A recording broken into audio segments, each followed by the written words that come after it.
कांग्रेस का माजी और कांग्रेस का मुस्तकबिल, इस उन्वान पर बात करने के लिए इस वक्त हमारे साथ मौजूद हैं कांग्रेस के सीनियर लीडर तारिक अनवर साहब। हम जानने की कोशिश करेंगे आखिर कांग्रेस में चल क्या रहा है। सब कांग्रेस के ताल्लुक से सवाल करने से पहले एक छोटा सा मुख्तसर जवाब ये जानना चाहता हूँ कि आपने कांग्रेस क्यों छोड़ा था और वापस आपने एनसीपी के बाद कांग्रेस क्यों ज्वाइन किया? अब पुराने ज़ख़म को कुरेदने से कोई फ़ायदा नहीं है। अब वो कह सकते हैं कि वो हमारी एक पॉलिटिकल मिस्टेक था, गलती थी, अरे भूल थी, गलती थी जब किसी वजह से कांग्रेस छोड़ा था लेकिन मुझे खुशी है कि आज फिर से मैं अपने घर वापस आया, कांग्रेस में वापसी हुई हमारी, और उसी तरह से मुझे इज़्ज़त बख्शी गई है कांग्रेस लीडरशिप की तरफ से। तो बेहतर ये होगा कि पुरानी बातों को भूल जाया जाए और फिर से आज ज़रूरत इस बात की है कि कांग्रेस को मजबूत किया जाए। कांग्रेस से आज मुल्क की ज़रूरत है। जो हालात मुल्क के हैं उसको देखते हुए कांग्रेस ही कुछ कर सकती है। लोगों को अगर कहीं उम्मीद की किरण दिखाई पड़ती है तो वो कांग्रेस पार्टी में दिखाई पड़ती है।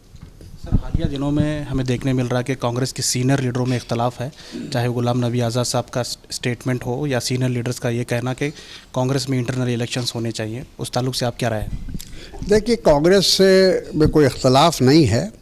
अगर कोई सुझाव देता है, कोई किसी तरह की राय मशवरा देता है तो उसका ये मतलब नहीं कि इख्तलाफ है।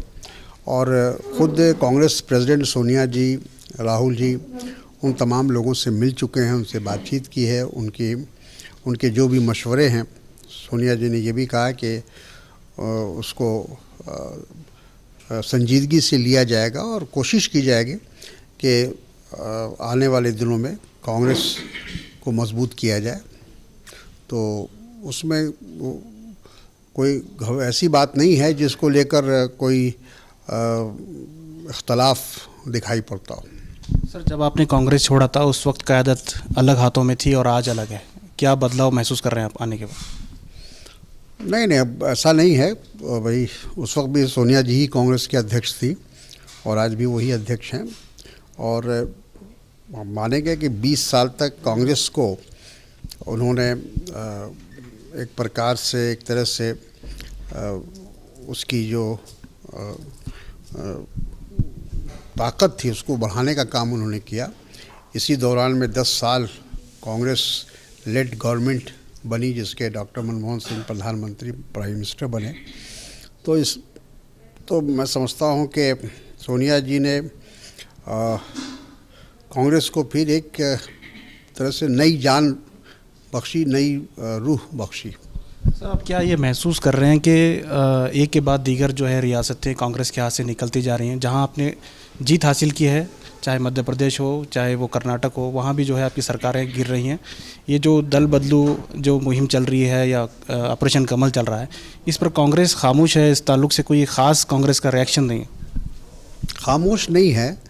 देखिए, अगर जो लोग हुकूमत में आज है, अगर वो इस बात पर इमादा है कि जमहूरी तौर पर जो सरकारें चुन कर आई है, आवाम की मर्ज़ी से आई हैं, आवाम के सपोर्ट से आई हैं, उन सरकारों को किसी भी कीमत पर चलने नहीं दिया जाए, उसको गिरा दिया जाए, तो इस मुल्क में इसका मतलब है कि जमहूरियत ख़तरे में है। भारतीय जनता पार्टी एक फासिस्ट फोर्स है और उनका जो फासिस्ट मिजाज है वो यही है कि सिर्फ बीजेपी ही रहेगी और दूसरी कोई उसके मुखालिफ पार्टी या अपोजिशन नाम की कोई चीज़ इस मुल्क में नहीं रहना चाहिए, और उसी के मुताबिक वो लोग काम कर रहे हैं। कांग्रेस मुक्त भारत का जो नारा दिया गया है उसमें कहीं ना कहीं वो कामयाब होते हुए नज़र आ रहे हैं। एक के बाद दीगर रियासतें जा रही हैं और कांग्रेस से बड़े बड़े लीडर जा रहे हैं। नहीं, ये हमेशा कहा जाता है जब जब कांग्रेस से थोड़ी परेशानी में रहती है या आउट ऑफ पावर रहती है तो इस तरह की बात अपोजिशन की तरफ से कही जाती है। लेकिन हम लोगों ने देखा है कि चाहे वो 67 हो, 77 हो, 89 हो, 3 ऐसे बड़े कहा जाए कि तारीख़ में हम लोगों ने देखा है, और कि कांग्रेस से कई सूबों से, कई रियासतों से ख़त्म हो गई, लेकिन फिर उसकी वापसी हुई। तो इस बार भी हमें उम्मीद है कि आने वाले वक्त में, क्योंकि लोग अब भारतीय जनता पार्टी की सियासत को समझने लगे हैं कि ये मुल्क को और आवाम को बांटने की कोशिश कर रहे हैं, और एक मजहबी जुनून लोगों के अंदर पैदा करके उसका सियासी फ़ायदा उठाना चाहते हैं। तो ये चीज़ें ज़्यादा दिनों तक कायम नहीं रहेगी।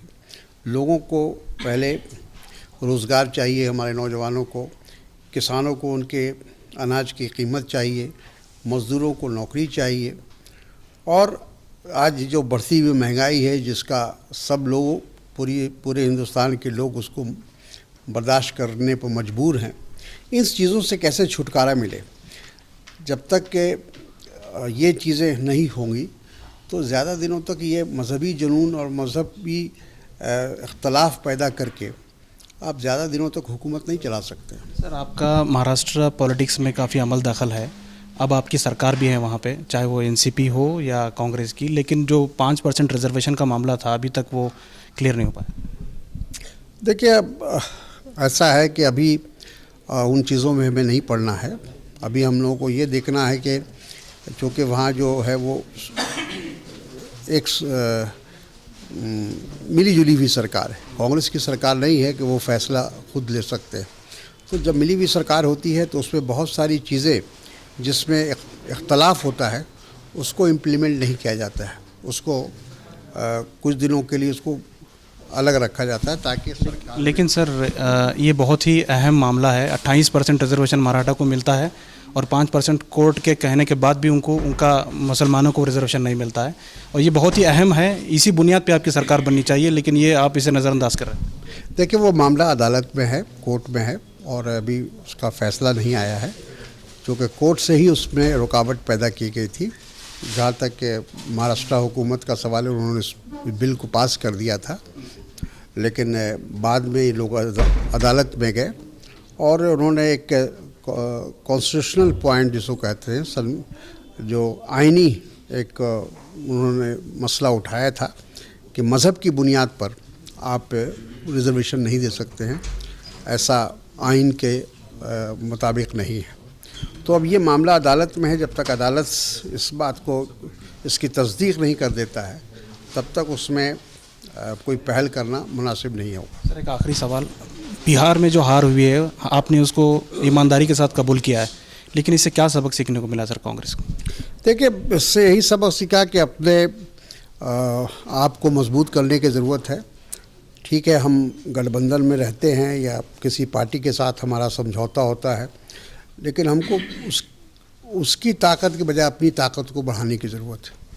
और आने वाले दिनों में हम लोग देखेंगे, बिहार हो या पूरे हिंदुस्तान के अंदर, कांग्रेस को मजबूत करने की कोशिश जारी है और वो रहेगी।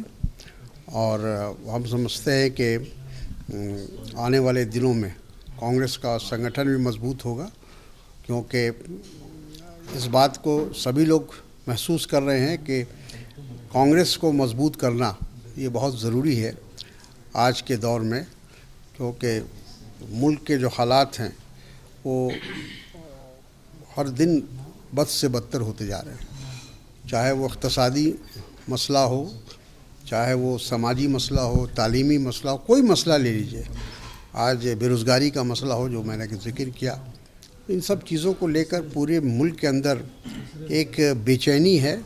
और ये जो मोदी सरकार है, इससे लोगों को जो भी उम्मीदें वाबस्ता थी अब वो ख़त्म हो रही हैं। बिल्कुल बेचैनी है, बिल को लेके भी काफ़ी बेचैनी है, चाहे वो लव जिहाद का मसला हो या फिर काउ स्लॉटर का। कर्नाटक में काउ स्लॉटर चल रहा है, उसके बाद लव जिहाद का भी आ सकता है।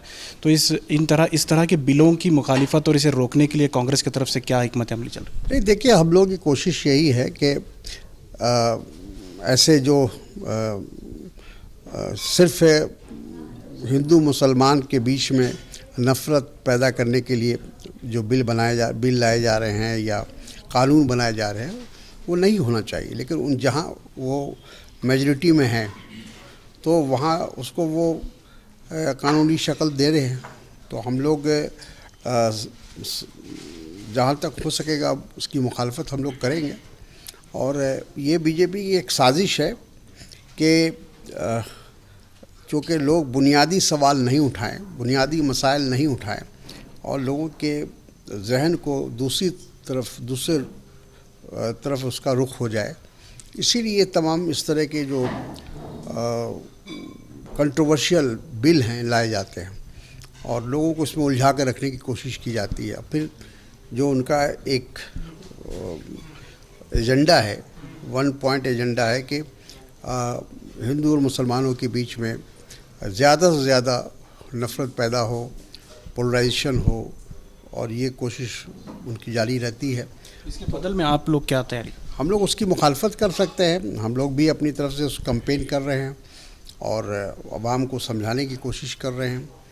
कांग्रेस पार्टी चूँकि बुनियादी तौर पर एक सेकुलर पार्टी है, हमने इस मुल्क की आज़ादी की लड़ाई लड़ी, हमने इस मुल्क को बनाने का काम किया है और इस मुल्क की एकता और अखंडता के लिए भी हमने कुर्बानियाँ दी हैं। तो इसलिए हमारी यही कोशिश रहेगी कि आने वाले दिनों में कि जो ये बीजेपी की जो साजिश है कि मुल्क के माहौल को ख़राब करने का, उससे कैसे मुल्क को बचाया जाए, ये कांग्रेस पार्टी इस काम को अंजाम देगी और अपनी जितनी भी ताकत है, सियासी ताकत है, उसका इस्तेमाल करेगी। बहुत बहुत शुक्रिया। ये तो तारिक अनवर साहब, इनका कहना है कि कांग्रेस मुल्क में अमन को बरकरार रखने, आपसी भाईचारे को बढ़ाने और इस मुल्क की जो सच्चाई है उसे बरकरार रखने की कोशिश करेगी और आने वाले दिनों में जो तवज्जो हटाने के लिए जिस तरह से बिल लाया जा रहा है उसकी भी मुखालिफत बरकरार लगातार जो है इसकी मुखालिफत करते रहेंगे। कैमरा पर्सन समीर के साथ शाहिद काजी, बेंगलुरु।